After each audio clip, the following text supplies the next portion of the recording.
Welcome back to another episode of the Elevated Chat Room. Elevate your mind, elevate your life. It's your host, Lonzo Jones. I'm back at it again. We got a special guest with us tonight. I'm going to introduce him in just a second, but let me tell you what the topic is. The topic for tonight is still standing, still serving. We have Mr. Bryan Van Devender with us tonight, a.k.a. the mayor of Great Sheffield, Alabama. All right, Mr. Bryan, kind of tell them a little bit more about yourself and what you got going on, who you are, things like that. What's up with you? Well, my name's Bryan Van Devender, and that's Red Nav backwards. In case you wanted to know that. Yeah. I've got 3 children, and my oldest is 30. My youngest is 18. I've got 2 grandbabies, and I've been married for my second wife for 20 years. And I've moved to Sheffield in 1985 and have lived here ever since. I graduated from Sheffield High School in 1988. And now I'm mayor of Sheffield. So we're gonna get to the mayor stuff here in a second, but you said that you have 2 grandbabies. I do. Okay. And you kind of said it like you could just kind of tell it was a little something about when you said it. So I've heard that having your own kids is amazing. But it said there's a different type of love or like another level when it comes to grandbabies. Is that true for you as well? It's very true. It's very true. And you get to, you're a little more relaxed when you're grandbabies. Gotcha. And you don't have to think as hard. Yeah. And not worried about giving them too much sugar. You're not worried about spoiling them. You're not worried about much of anything other than just having a good time. That's what's up. I like that. Yeah, I've heard that. I just wanted to see if it was true in your life because I saw how you kind of lit up when you said I got 2 grandbabies. Yeah. All right, so I'm gonna go ahead and go with the first question that we have here. What made you decide to run for mayor of Sheffield, and why was this the right time for you to step into leadership? Well, Sheffield, in my opinion, Sheffield's always been capable of more. And it just seemed to me that no one ever executed. Okay. And it's, for me, both personally and professionally, the timing just lined up perfect. And, so you can either accept the fact that nobody's executing and just going about your business, or you can step in and try to do something about it. For me, things lined up for me, and I felt like I could come in and do that. Okay.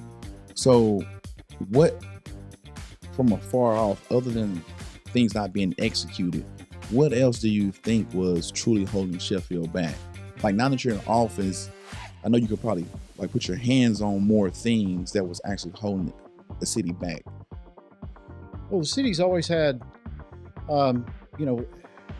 leading up to what I'm doing now, I sat in every single city council meeting for the last 5 years, just sitting in the back, listening and trying to learn what was going on, who was doing what, and who wasn't doing what. And it came down to there were plenty of conversations, there were plenty of plans, plenty of ideas. There was just no consistent follow-up. And it almost seemed like if this plan consisted of 10 steps, then for whatever reason, it seemed like the first and second step would be skipped. They'd do the third and fourth step, skip the 5th and 6th, do the 8th, and skip the 9th and 10th. Yes. And it just seemed like that just happened over and over. And I felt like I could do a better job. So you must have a real love for the city to go. Well, for it's home. It's home. I got tired of being embarrassed about where I live and making excuses for my hometown. Yeah. And even to the point where I've worked for myself for the last 18 years and getting a P.O. box for Muscle Shoals. At the Muscle Shoals post office box. So when I send that to my clients in Texas, in Cincinnati, it's Muscle Shoals and it's in Sheffield. And that's I don't like doing it.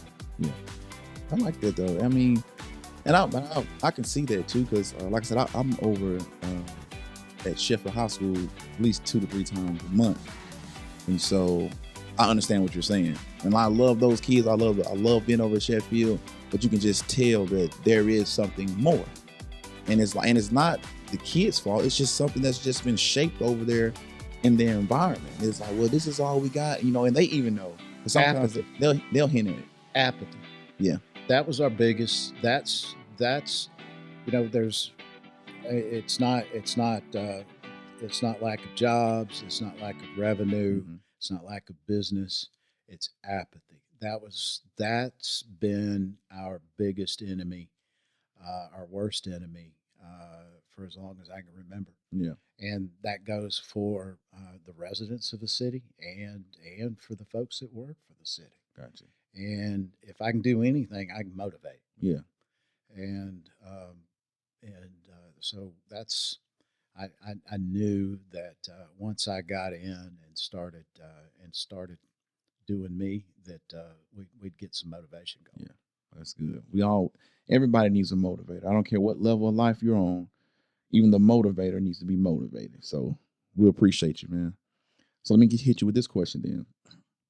It says, what are the biggest changes or improvements you hope to make that will truly impact the future of Sheffield? Raise the standards across the board. That's clean city, clear systems, more accountability. And once you set that baseline and you set that foundation, everything else follows. Okay. Everything. Okay. That makes sense. So you just, it's like foundational. Right. Is what you're Step looking one at. and two. Yeah. They skipped it. Step 1 and 2. Yeah. Step 1 and 2. Yeah. You got to start there. Yeah. Yeah. I'm a big fundamental. Like I coach in different sports and I always go back to the fundamentals. Like I don't care how athletic you are. I don't care how smart you are. You got to be fundamental. Got to be. Yeah. So I like that. So is there anything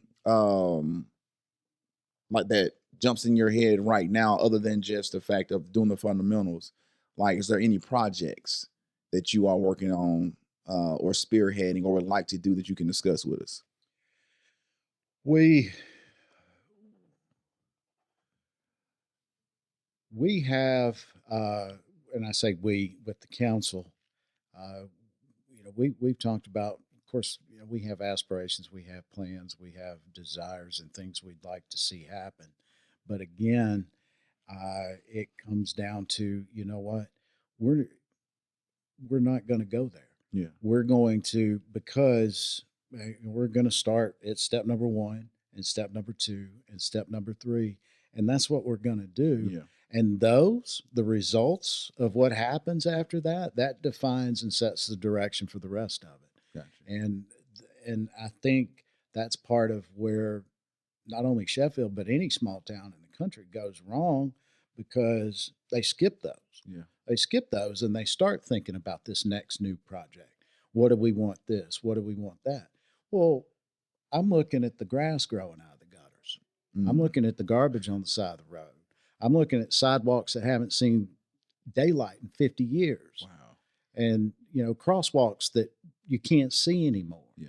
That's what I'm looking at. Right. And as far as I'm concerned, if you don't handle that next new project loses its luster. It's not going to. It might matter, but it's not going to hit like it should. Yeah, I understand that, and I like that mindset, and that's good, man. You have to be able to start with the basics. Well, you got to clear the distractions, and you can get lost in the weeds talking about all kinds of new things. Of course, we've got plans. Oh yeah. And of course, we've got things we'd like to see. Yeah. And I mean, you'd be crazy to go into something like this without a head full of ideas. Yeah. And but I mean, we got to look at housing and things like that. And in light of what's going on to our west at Barton, we're looking at a population increase. Yeah.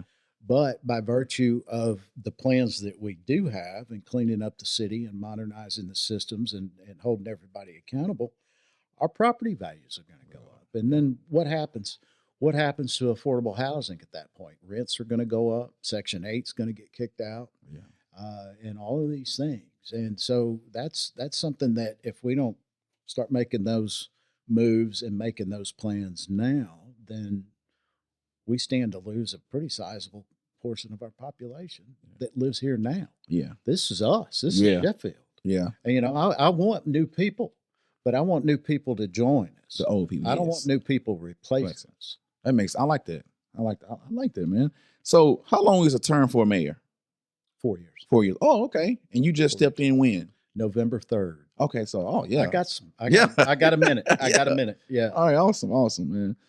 I love your heart. I can hear your heart for the city and for the people that are already there and living. It's like I want better for my city. I want better for my people that's already been living here, and that's truly Sheffield. Man, Sheffield's got a sense. We've got a sense of community that most towns don't have. Mm-hmm. And, you know, towns in this area don't have. Mm-hmm. I mean, you go to a Sheffield sporting event. It doesn't matter what it is. It doesn't matter if it's track, baseball, football. It doesn't matter. It doesn't matter if it's here. It doesn't matter if it's out of town. But you get around Sheffield people. That's Sheffield people, right? Yeah.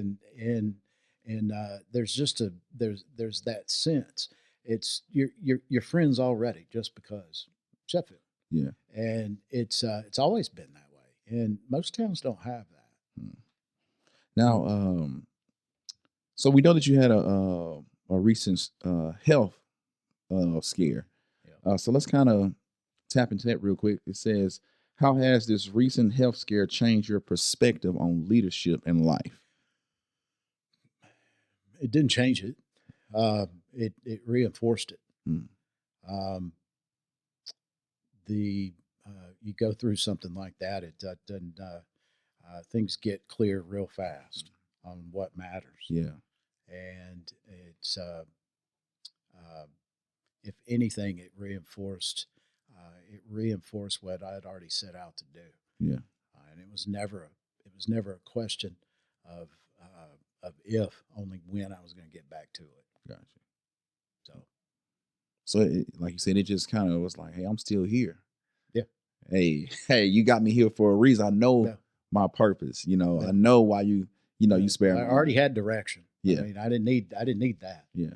And so it's it certainly reinforced, humbles you, and because all the prayers that went out for me, I needed every single one of them. Yeah. And I felt every single one of them, and every single one of them landed just like they were supposed to. Glory to God, man. Yeah. So, what kept you mentally strong while you were recovering and still had the mindset to even think about Sheffield? Clarity. It was clarity. I knew exactly what I was coming back to do. And like I just said, it wasn't a question of if, it was just a question of when and how soon. I knew exactly. As soon as I figured out, okay, I'm not going anywhere. Yeah, I'm still here. This, whatever just happened, but I know I'm still here for a reason, and I know exactly, as far as I'm concerned, I know exactly what that reason is, and I'm going to get back to it. So when did this? You had a brain aneurysm, correct? Yeah. When did this happen, and how long was your recovery? It was a grade 5 brain aneurysm with a mortality rate of greater than 90%. And they happened February 9th at night. And it was a series of small miracles that saved my life. Yeah. And it was a Monday night, and it was the Monday after the Super Bowl. And because I had big events Friday, Saturday, and Sunday. Had a big event Friday night, had a big event Saturday night over in Florence, and saw pictures. Looked like I was having a good time. I don't remember any of it. Don't remember a single play from the Super Bowl. I went to a friend's house, had a big party. And then Friday or that Monday, everybody at City Hall was telling me I was complaining about a real bad headache all day. Mm. And that Friday, my wife had got a new set of tires on her car. And then that Monday night, she was leaving to go to the gym, and I told her I was just going to get in the bed early. And about 10 minutes went by, and she called me and said she had a flat tire. And I got back up, picked her up. And as soon as we walked back in the house, my eyes rolled back in my head, and I fell out unresponsive. And so you would have been asleep. If that wouldn't have happened, I wouldn't be here. Yep. And then EMS, our Sheffield boys, were able to get there fast, about 4 minutes. And with a police escort, we go screaming down Montgomery Avenue, and there's a train.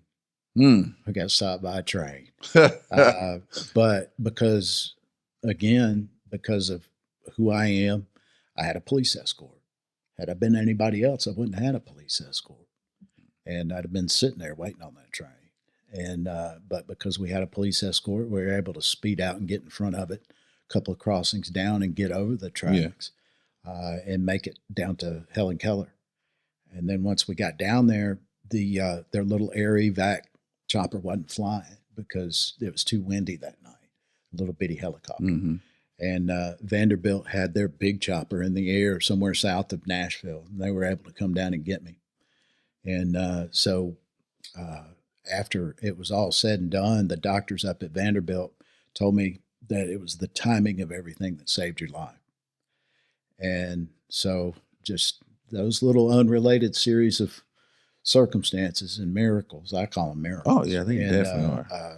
They don't happen by that stuff didn't happen by chance. And no, I don't believe in coincidence. And then, of course, with a 90% mortality rate on what happened to me, there's even a greater percentage of folks, the few that do survive end up with some sort of cognitive or physical impairment. Yeah. And the fact that I came out, without either is even more of even more miraculous, really. And it's I was up walking in a week, and I was kicking the doors, wanting to get out of there at a week and a half. I was ready to go, and they kept me for 2 weeks, and a little over a couple of days past 2 weeks, and let me get home. I got home February 21st, so less than 3 weeks. I was back home, and then just went for a follow-up and got up there and got rescanned, and they tell me it's as if it never happened. And if I wanted to start training for an Olympic marathon today, I could. So it's time. It's time to mash the gas now, right? Yes, so I'm back at it 100% for sure. Man, that's definitely a story. It's a great miracle. One, man. I mean, it's. You can't say God is not working, still moving, still has His hand on people. Hey, and I've told people if you don't believe in miracles and you don't believe in the power of prayer, you better stay away from me. Yeah, because you're gonna be disappointed. Man, like I said, and everybody's journey is different, and sometimes we sit back and we try to wonder why did this happen, or try to figure out and see God's hand in different things, and like when you go back and play it through your mind. And like the doctor said, it's all about timing. They couldn't tell me why.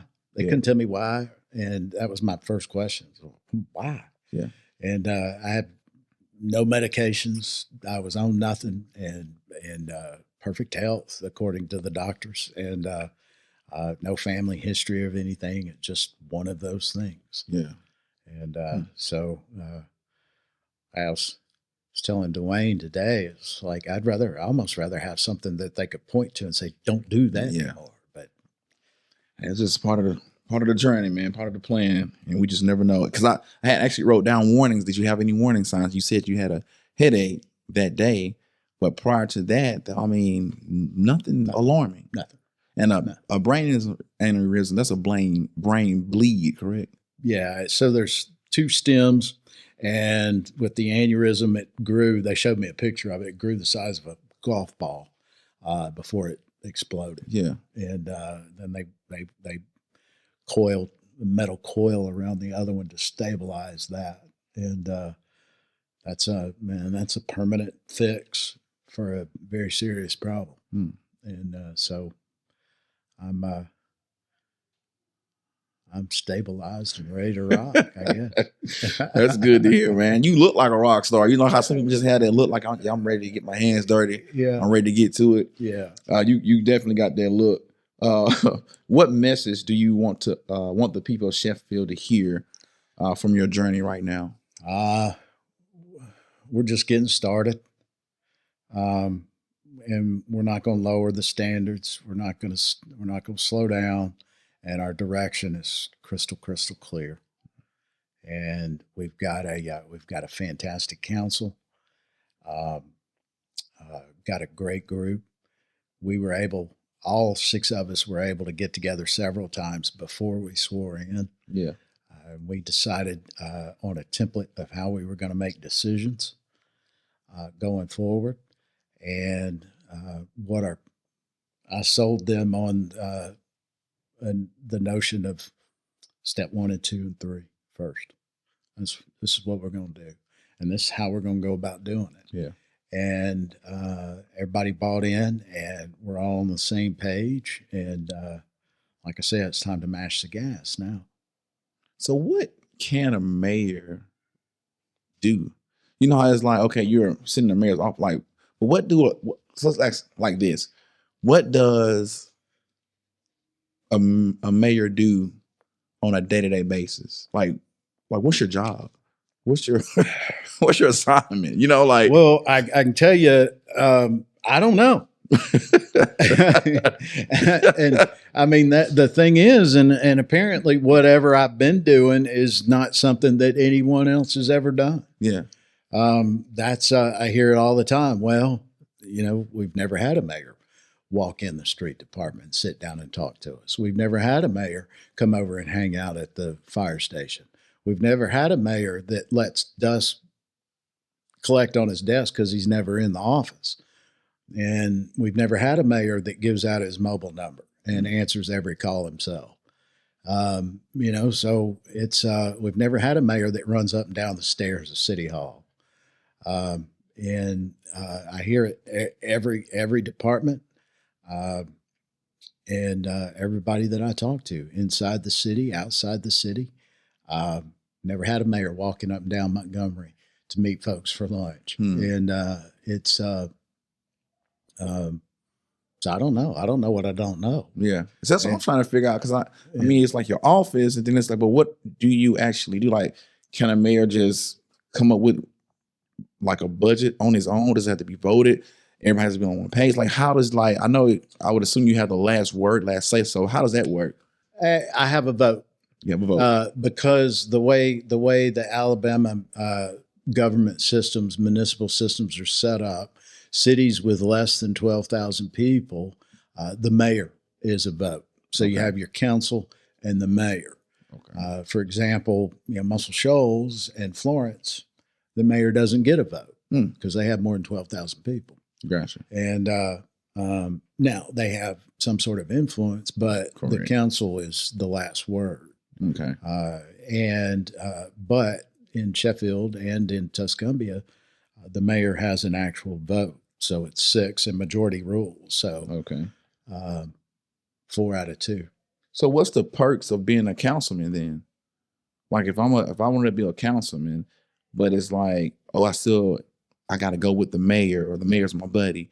Like like, how does that work? What's the perk of being a councilman if you're not really going to be, who God has called you to be, instead of trying to, Well,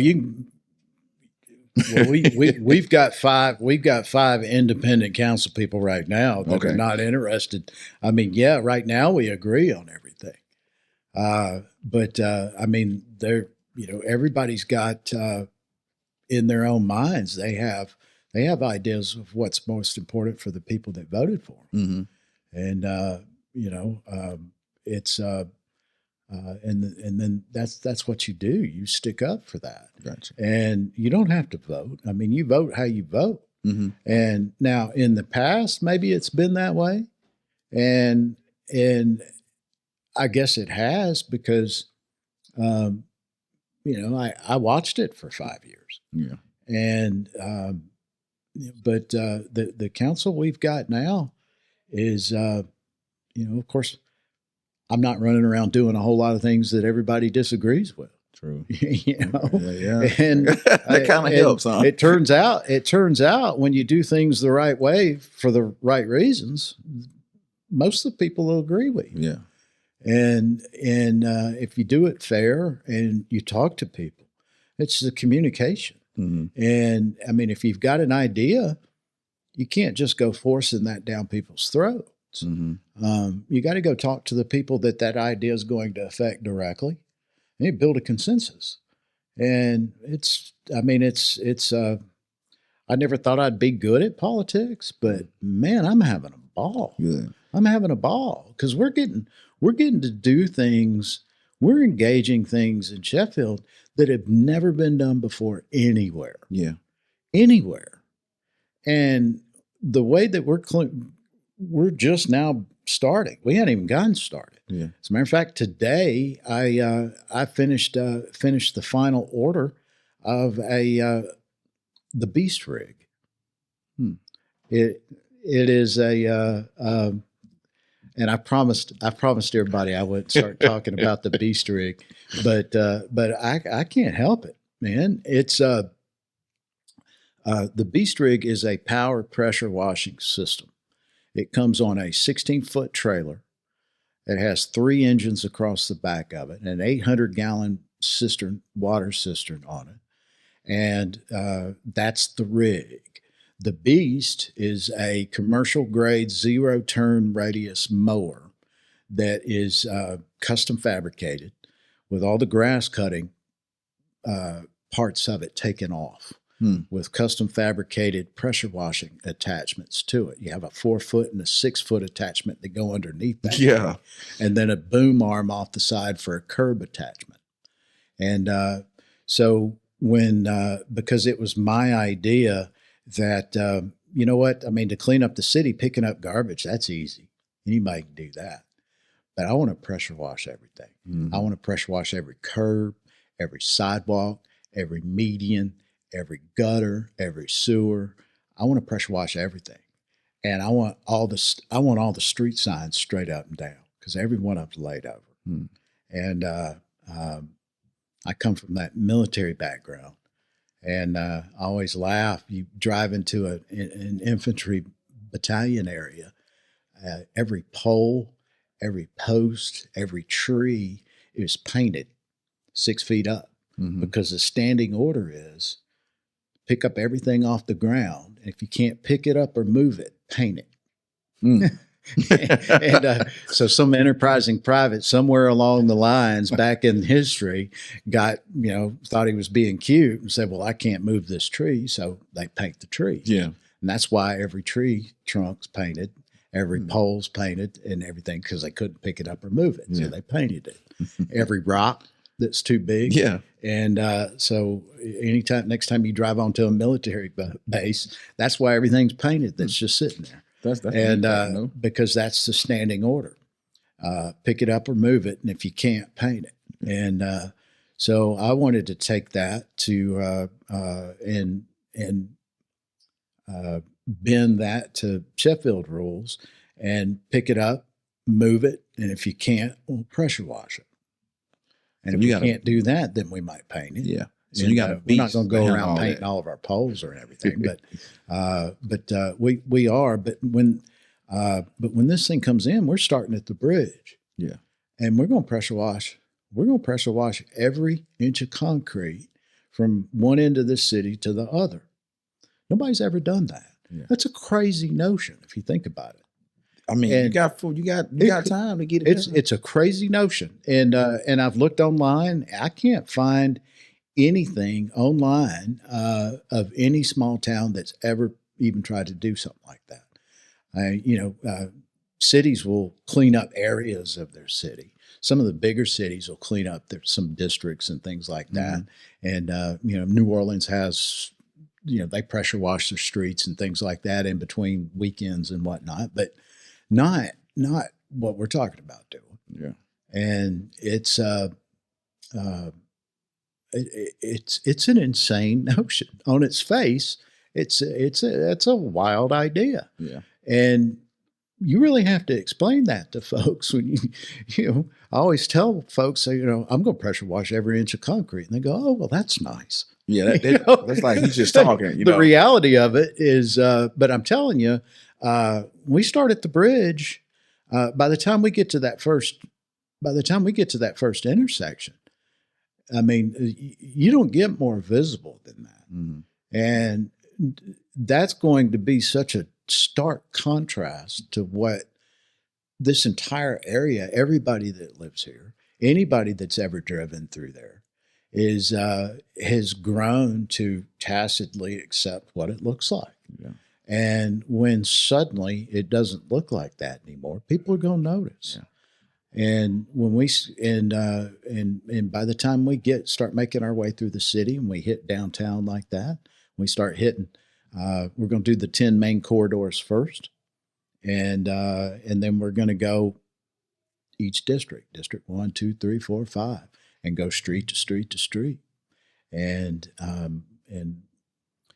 that's going to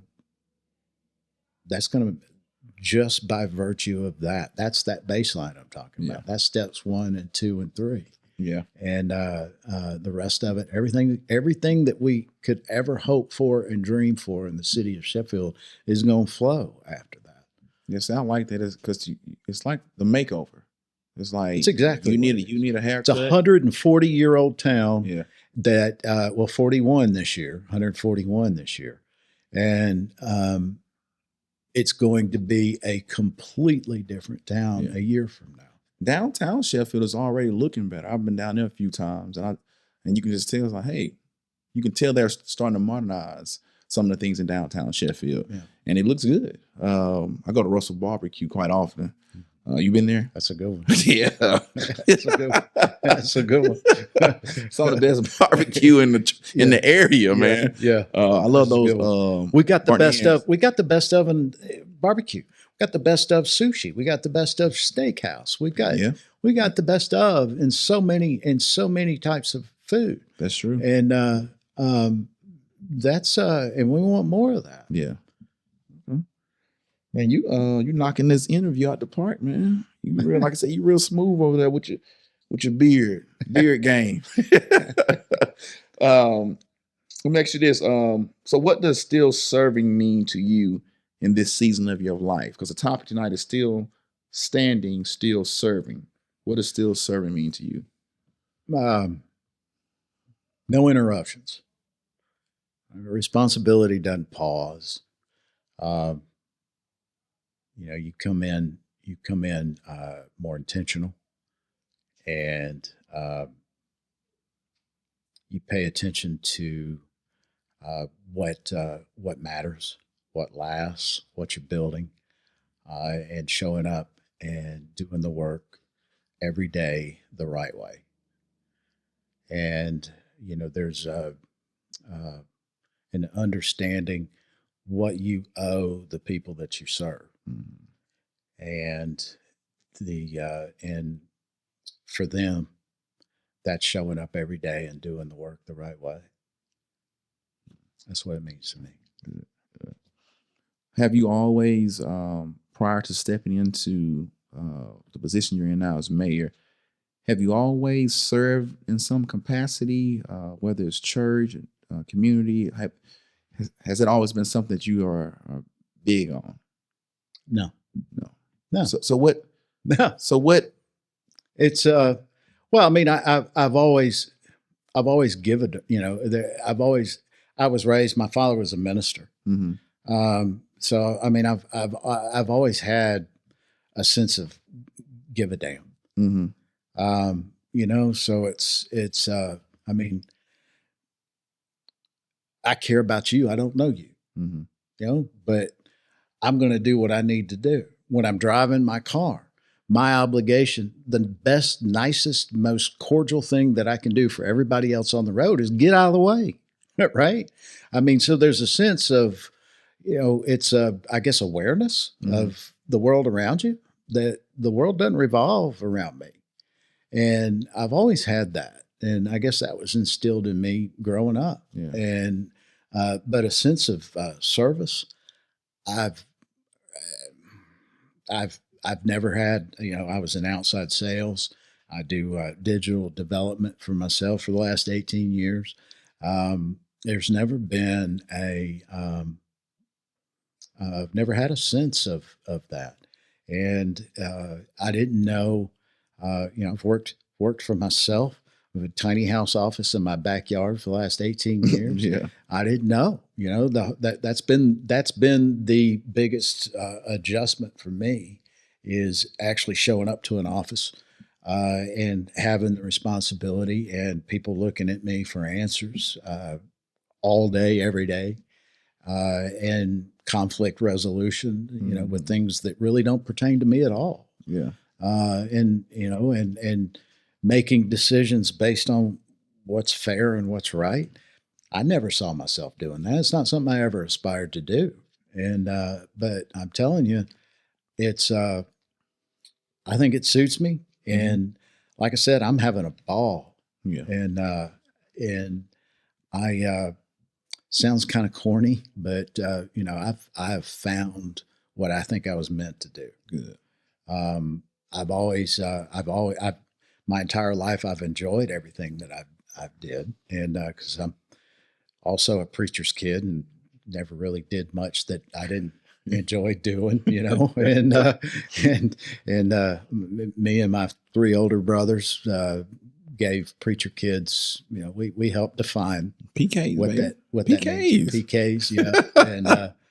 Yeah. And we carried that to the max, but it was,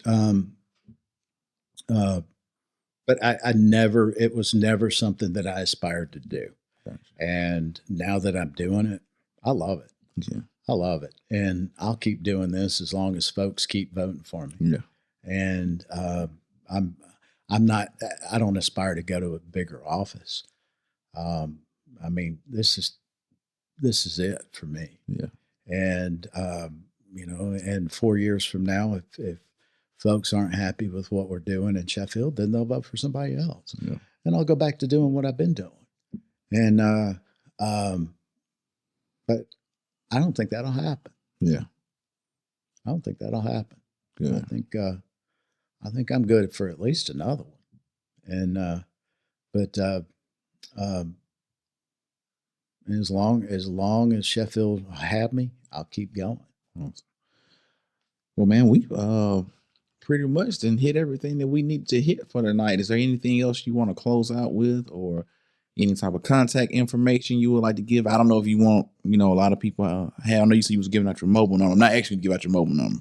Definitely not doing that. But as far as like email or come by the office to holler at you or whatever you feel like letting them know. Mayor at sheffieldalabama.gov. And, it's, sometimes it takes me a couple of days, but I respond to every email.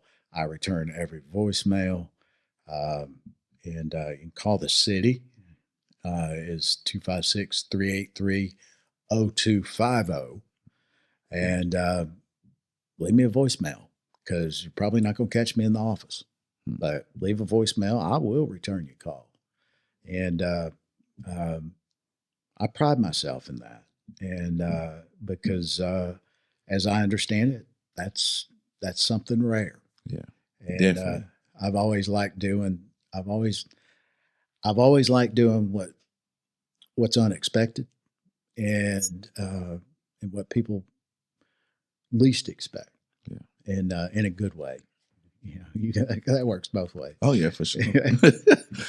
Well, I just want to say thank you, Mayor, for coming through and thank you. educating us. Oh, no doubt, man. You guys, this is a great setup. You got a great setup. Appreciate it, man. Dwayne, he knows what he's doing. He just kind of lets me tag along from time to time.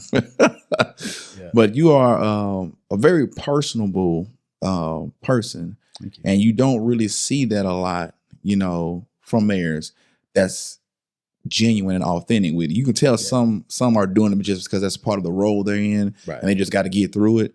Right. But you can definitely tell, like, no, like, I'm a people's person. Like, I like to have a good time. Like, hey, let's chat it up. So I definitely thank you. Thank you for coming through and educating myself, because I learned a lot about the role of a mayor, the position of the mayor, and how things kind of operate behind the scenes, and the do's and the don'ts, and what you can and can't do. Like I said, man, thank you for being so personable. Thank you. And I wish you the best of luck going forward, man. If you ever need something from us, you know where to reach us at. All right. On. Thank you. Yes, sir. All right. So that's the end of the episode. Lonzo Jones checking out with the Rescue Me Project. Elevate your mind, elevate your life. Man, this is the Elevated Chat Room. We out. You guys be blessed.